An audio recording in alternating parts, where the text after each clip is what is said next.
Okay. Welcome, everyone. Thank you for joining us on this special and exciting evening. We will introduce to Connecticut the man we all know and love. It is our first step towards that victory day in November of 2010. It is our first step towards Jim, or as many of his friends like us call him, Jimmy Amann, will be our next governor of the great state of Connecticut.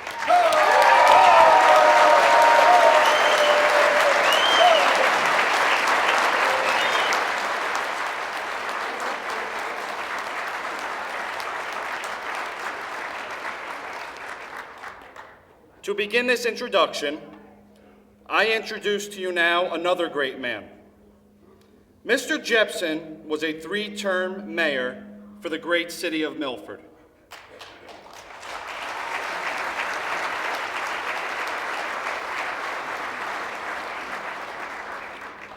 He now serves as Milford City Clerk. He is a Milford legend. Ladies and gentlemen, Alan Jepson.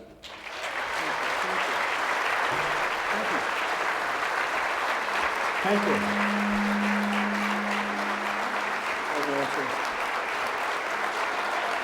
Thank you. Wow, thank you. Thank you. Thank you. Wow. Thank you very much. Thank you. Nancy Amann, Terry Amann, ladies and gentlemen, Mayor Riccitelli, ladies and gentlemen, it's my privilege, I'm deeply honored that Jim asked me to say something tonight. And I thought a lot of good things to say about him, but it can't take your time to do that.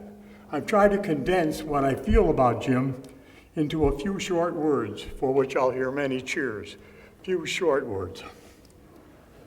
I dare say that Jim has been preparing for this night for at least a year, certainly for the last few months. I have been preparing for this night for 25 years. That's right, since 1983, which is when he commenced his elective career on the Board of Aldermen in the city of Milford, where he served with great distinction.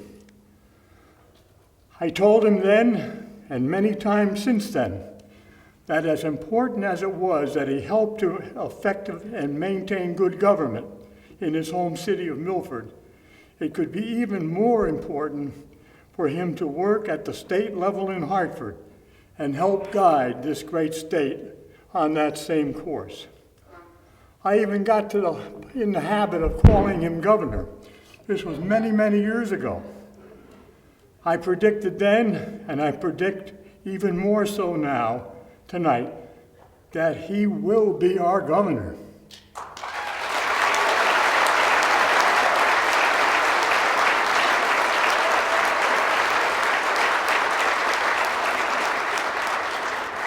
And Jim, I know you're around here somewhere.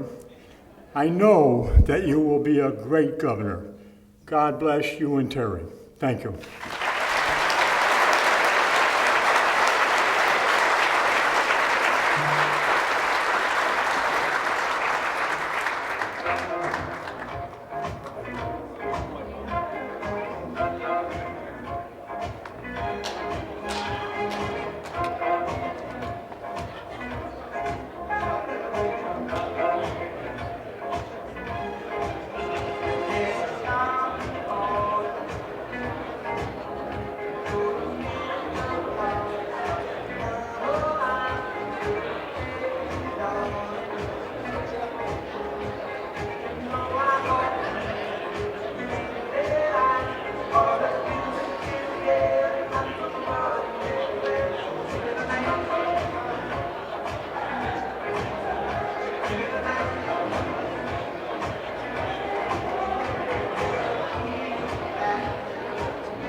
I'd like to now introduce to you the Speaker's co-captain in the House of Representatives and great friend, the great Majority Leader of the House, Chris Donovan.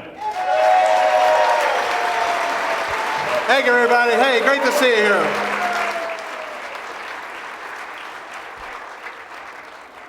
It's great to see everybody. Also, it's great to see my colleagues from the State House. And I'm here to talk about what we do at the State House. Jim says, you know, we have a great caucus. We get together, we do a lot of things. And, you know, Jim is the Speaker. We've been able to keep our caucus, keep together, keep our eyes straight forward and move forward and do great progress for the state of Connecticut. I'd just like to read some of the things that we've been able to do together with Jim as our Speaker. We've expanded health care for kids and for our seniors. When Bush was cutting everything, we were there to make sure they had the care they needed. We cut our state income tax. We gave a $500 tax credit for property tax. We balanced 3 budgets with no tax increases. We created a model transportation plan. Jimmy thought of this whole thing, Hollywood East. I don't know what that's about, but it's brought the film industry to a state of Connecticut, and actors are walking around all over the state. There's money for stem cell research. We did this major investment in education. We helped out those with autism. We finally gave the veterans the credit they deserved and did so much for them.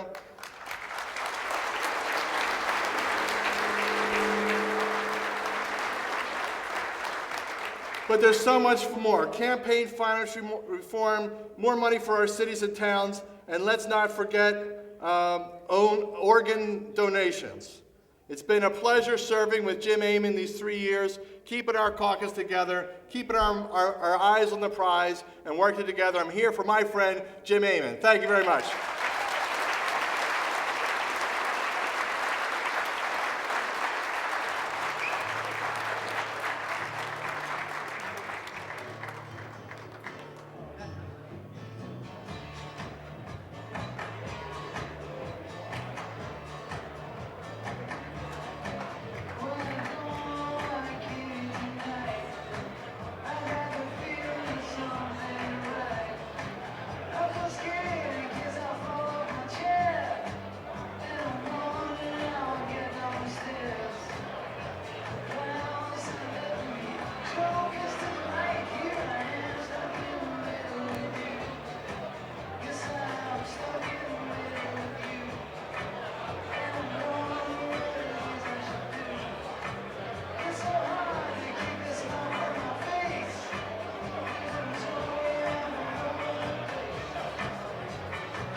My name is Gary Turco, and I am the co-president of the Connecticut Young Democrats.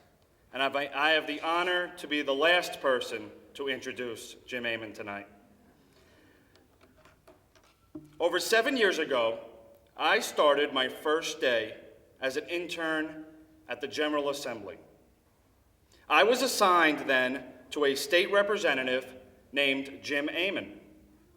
I immediately became impressed with who this man was and what he cared about. It was the people he represented here in Milford that gave him the ambition to fight every day up in Hartford.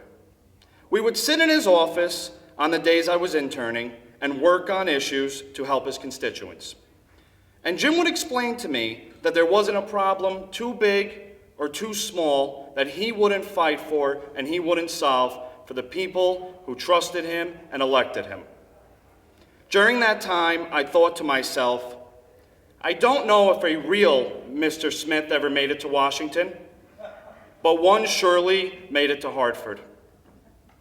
His peers obviously held him in the same high regard as I did, and elected Jim as one of the most influential political leaders in Connecticut.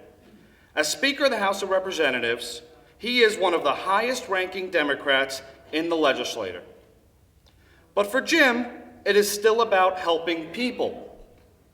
He is a special political leader in that he brings the wisdom, the courage, and the compassion to his job every day.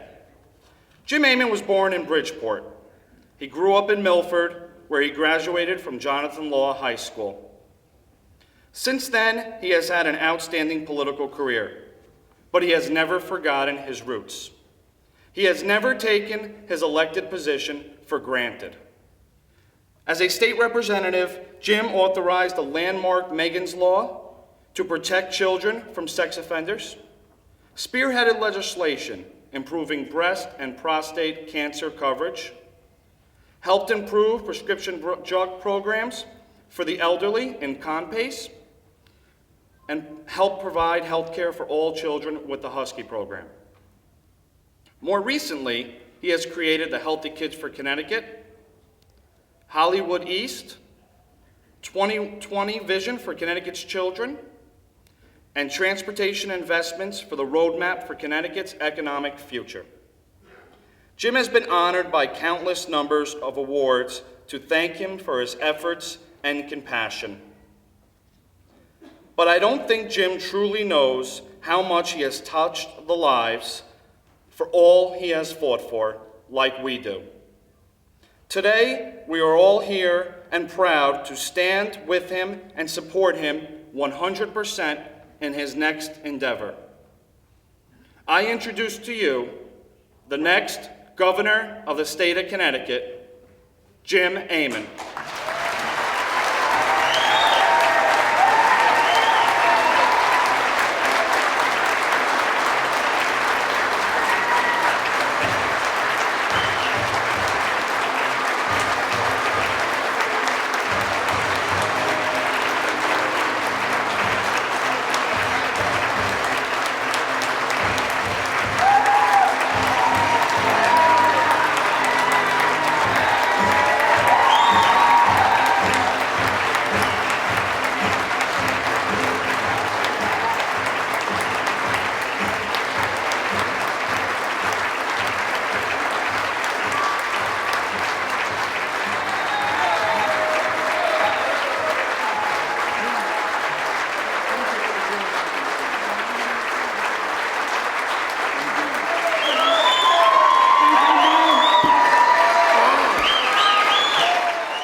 Thank you so much.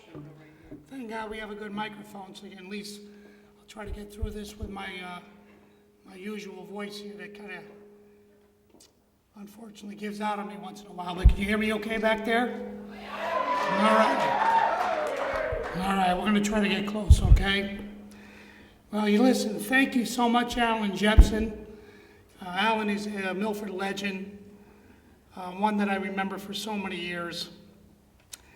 I remember the first time he walked on the ball field when I was on Little League, and he's just been an inspiration. And I remember the first day that I won for the state representative job.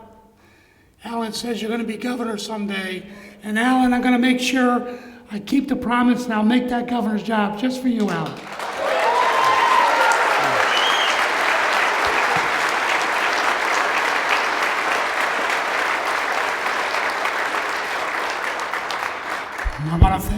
I really love to thank the Majority Leader, Chris Donovan. He has been my friend. We have been a true, I believe, partnership that shows that when the Democratic Party is unified, we can do anything. So thank you, Mr. Majority Leader, for all your help.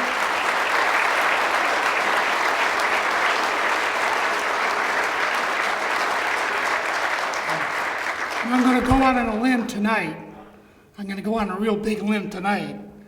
And I tell you, I'm going to pass the torch. And when I pass the torch, the next Speaker of the House will be Chris Donovan. Let's give him a round of applause.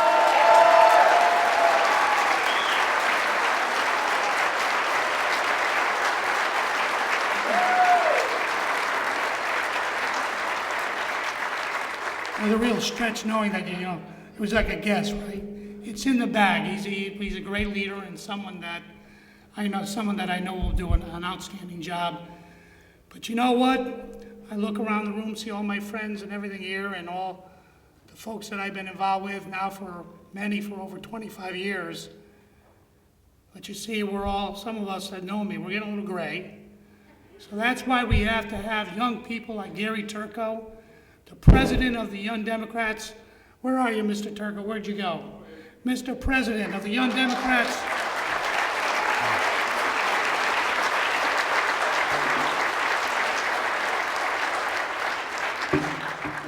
He will do a wonderful job. He is the future of our Democratic Party.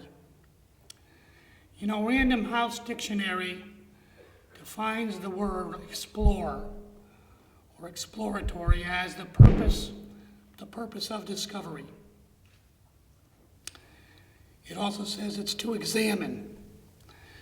And that really is what brings us all here tonight, to examine the challenges that we have before us, and those we absolutely hope to solve, and the opportunity to be the next governor of the great state of Connecticut. Tonight, my friends, the journey begins. But before we move forward, we should take stock on how we arrived at this moment and who has helped us get us this far already.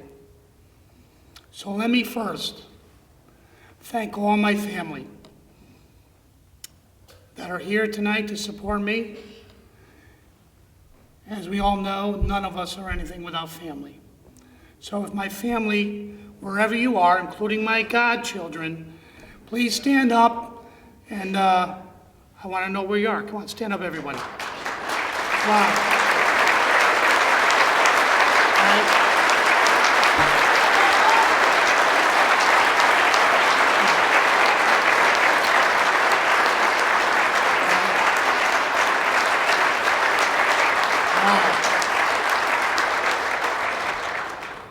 I'm a little disappointed. I thought we'd fill the room, but we didn't do too bad.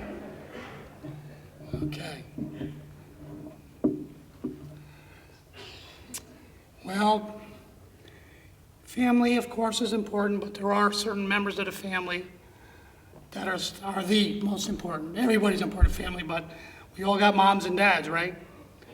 Well, my dad's not with us anymore, and my dad would probably get the biggest kick out of this happening here this evening, but my mom is here. And let me tell you something, she is quite a woman. Yeah, thanks.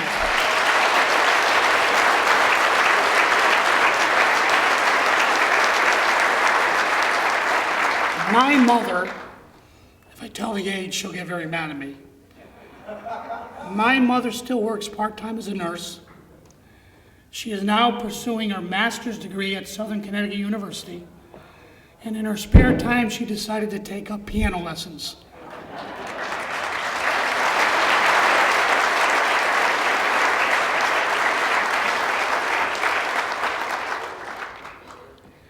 Mom, you've been a true inspiration, and you've always been there for me in growing up, guiding me, praising me when I'm right, and certainly letting me know when I was wrong.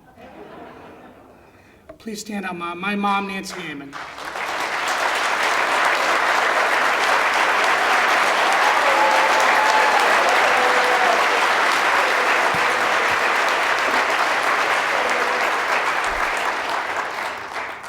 Now I'd like to go to the real Speaker of the House, my wife, Terry Amann.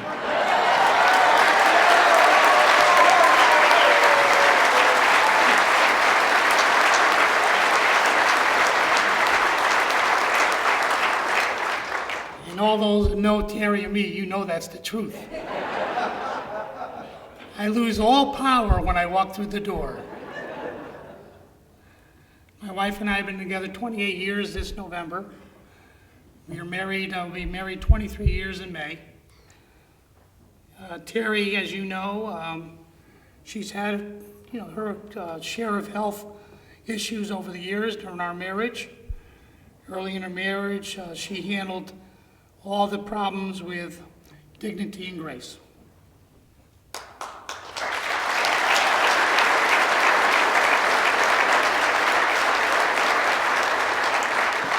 Early in our marriage, Terry had lupus, it's a lousy disease, let's put it that way. It came in 1987, 2 years after we were married. And then Terry, unfortunately, years later, had a mild heart attack caused by the lupus. And then, as you know, most recently she had kidney failure. I watched my wife for 7 years hook herself up every single night to a dialysis machine, but she still maintained a job for as long as she could. Took care of our home, but most unselfishly, Terry took care of me while I endured my own health issues with esophageal cancer. My wife was there for me 67 days while I spent in a hospital every morning and every night at St. Raphael's Hospital, and she never left my side through the 6 months of recovery.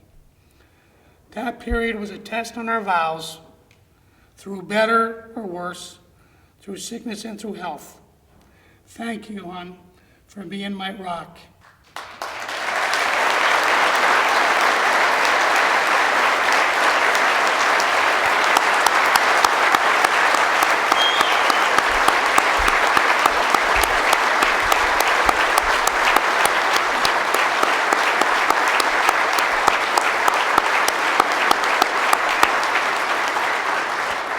I think I'm already in trouble when I go home. Terry is also now a very proud recipient of her brother's kidney. Terry is doing absolutely fabulous. She's back to work, but we have to also recognize our hero that brought my wife back to me to good health. My brother-in-law, Danny Fowler. Where are you, Dan?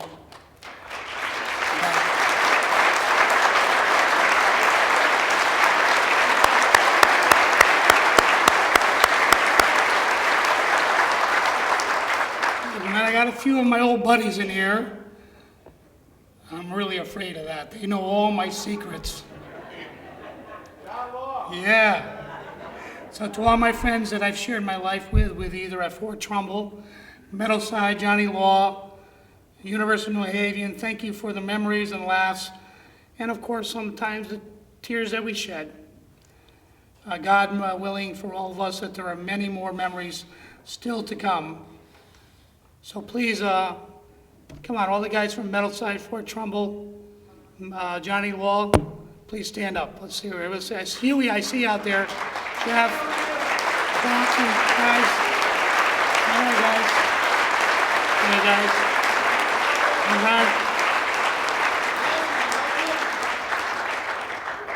right. Oh, boy, I saw some of the guys there. Remember, what we did stays with us. Like Vegas, okay? Yeah. Pumpkin Delight, right? How could I forget Pumpkin Delight? And last but not least, to my friends I've met in politics, and of course my constituents out there that have been so good to me over the years. And I tell you all, you have educated me, mentored me, molded me, challenged me. You have, and my colleagues, all of you have given me the highest honor any person could have. That was to represent all of you starting here in this city hall 25 years ago. I can't believe it. I see you and Glennon back there. Alberta's there. Alberta, our former mayor, Alberta Jago, Alberta.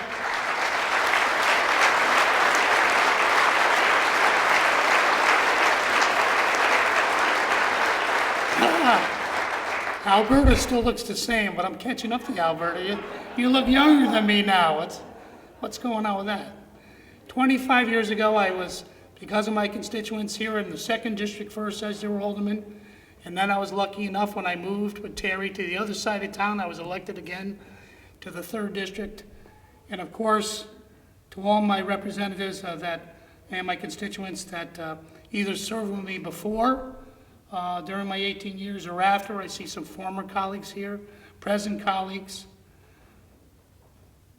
I really can't express to all of you what you mean to me.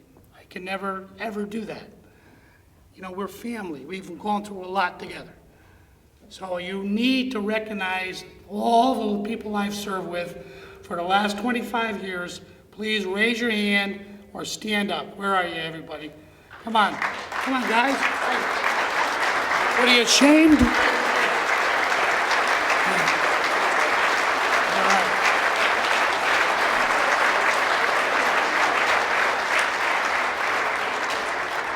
Some of them didn't want to identify themselves. To my colleagues in Hartford, I really have learned so much from all of you.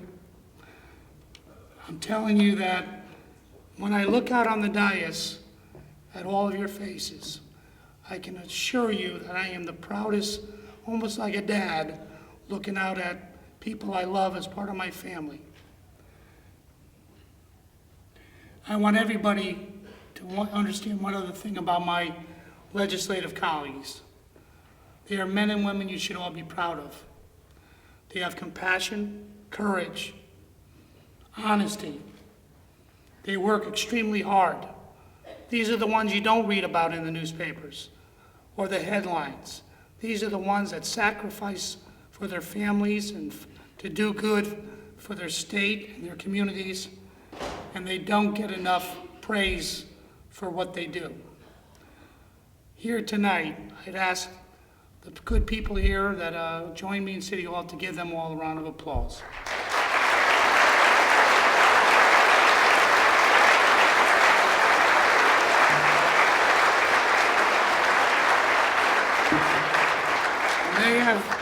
They're the ones that have given me the ultimate honor. They're the ones that entrusted me as their majority leader, and they're the ones that also entrusted me to be the Speaker of the House. For that, I am forever in your debt. For those of you who might be hearing me for the first time, I open up scaring you with my voice.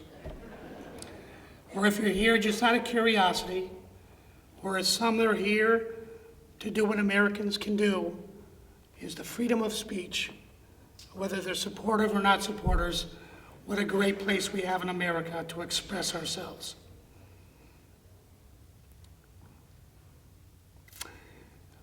But for all of them, and all of you, and even them, the ones outside with the signs, I hope they all will join Team Amann for governor. And I ask you all for that support as we take the journey tonight. That sound good?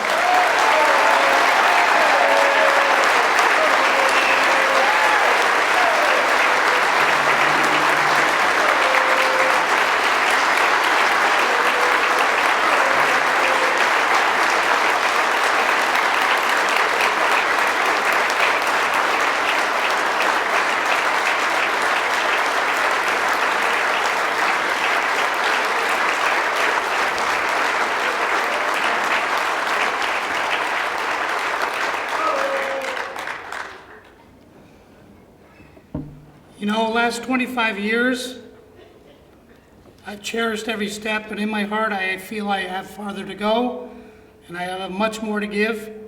I have the energy and the passion, hopefully to make the Connecticut lives better and make our state a shining example of what our forefathers dreamed of, what we could be.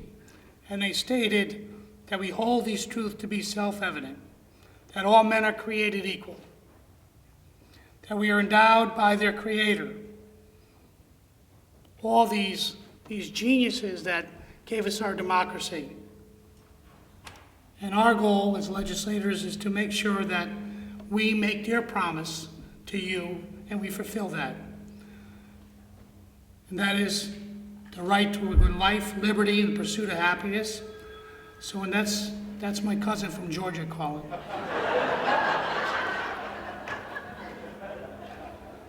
And we need to do those things, and I believe that in order to carry out all those ideals, We need to ease the burden of property taxes that are squeezing the middle class.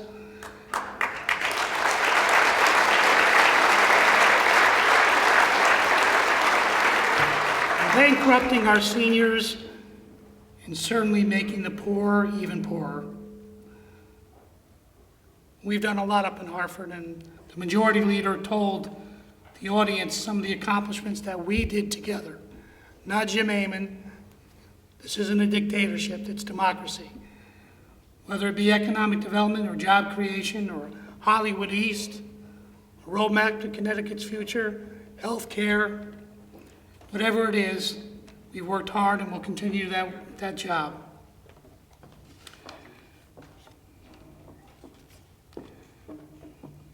Thank you, Kelly.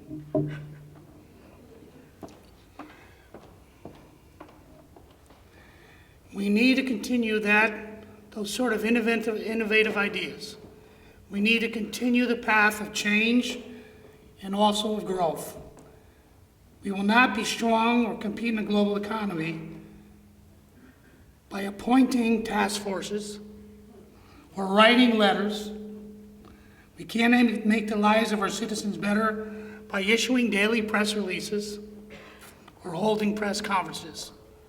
That doesn't make change, it only makes the newspapers. These times require bold ideas and efficient and effective leadership to move our state forward. Just as I love my family and friends and the great people of Milford, I believe in the state of Connecticut, and I'm optimistic for the future. We owe our citizens, and as we owe citizens leadership that is actually absolutely sincere at its core. We need to be responsive, proactive, and leaders who know not where we've been, but who ask what we can be. That's why today I want to share my moment with you. Let me leave you with this thought. And Theodore Roosevelt once said, "Far better is to dare mighty things, to win glorious triumphs, even though checkered with failure, than to take a rank with those poor spirits who neither enjoy much now nor suffer much because they live in great twilight that knows neither victory nor defeat." Together, my friends, let us take the journey. Tonight, that journey begins. Let's find the path that will lead us to the answers we seek. And we hope that that is the time to run and a time to win. Join me on the journey. Let's have some fun. Let's shake them up a little bit. I thank you as I officially put in my name for Exploratory Committee for the Governor of the great state of Connecticut. I thank you so much.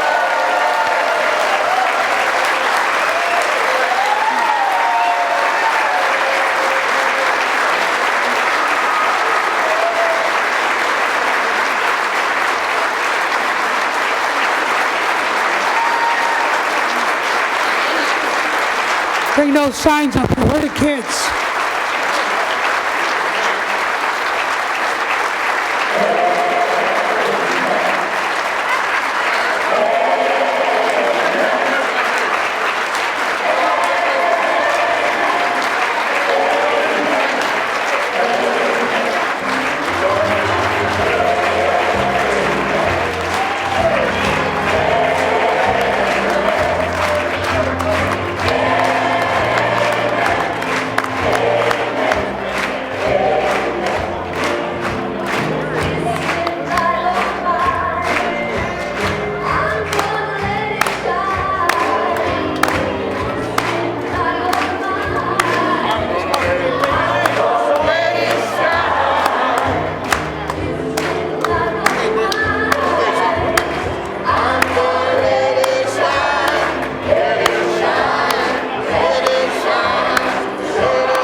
everyone can please join us at the Stonebridge Restaurant, located 2 blocks away on Daniel Street for a celebration.